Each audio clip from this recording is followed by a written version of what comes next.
Single use plastic అంటే ఒకసారి వాడి పారేసే ప్లాస్టిక్ వస్తువులు. అంటే వీటిని వాడిన వెంటనే పారేయడానికి లేదా రీసైకిల్ చేయడానికి రూపొందించినవి. ఉదాహరణకు ప్లాస్టిక్ సంచులు, స్ట్రాలు, కప్పులు, కాఫీ స్టిరర్లు, సోడా, నీటి సీసాలు, ఆహార పదార్థాల ప్యాకేజింగ్ మొదలైనవి. అయితే ఈ ప్లాస్టిక్ వినియోగం విపరీతంగా పెరిగి భూమి, వాతావరణం మరియు జల కాలుష్యానికి దారితీస్తోంది. సింగిల్ యూజ్ ప్లాస్టిక్ పర్యావరణానికి చాలా హానికరంగా ఉంటుంది. కొన్ని వేల సంవత్సరాలు గడిచినప్పటికీ ఈ ప్లాస్టిక్ వస్తువులు భూమిలో కలిసిపోవు.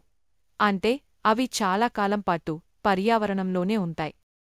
చిన్న ముక్కలుగా విరిగి మైక్రోప్లాస్టిక్ రూపంలో పర్యావరణానికి హాని కలిగిస్తాయి. దీనికి పరిష్కారం మన చేతుల్లోనే ఉంది. సింగిల్ యూజ్ ప్లాస్టిక్ వాడకాన్ని తగ్గించి పునర్వినియోగం చేయదగిన మరియు తేలికగా భూమిలో కలిసిపోయే బయోడిగ్రేడబుల్ పదార్థాలను ఉపయోగించడం ద్వారా పర్యావరణాన్ని కాపాడవచ్చు. ప్లాస్టిక్ సంచుల బదులు గుడ్డతో చేసిన సంచులు లేదా జనపనారతో చేసిన వస్తువులు, ప్లాస్టిక్ టీ కప్పును బదులు మిల్లెట్ బిస్కట్ కప్పులు, ప్లాస్టిక్ స్ట్రా బదులు కొబ్బరి ఆకులతో చేసిన స్ట్రాలు వంటివి ఉపయోగించవచ్చు.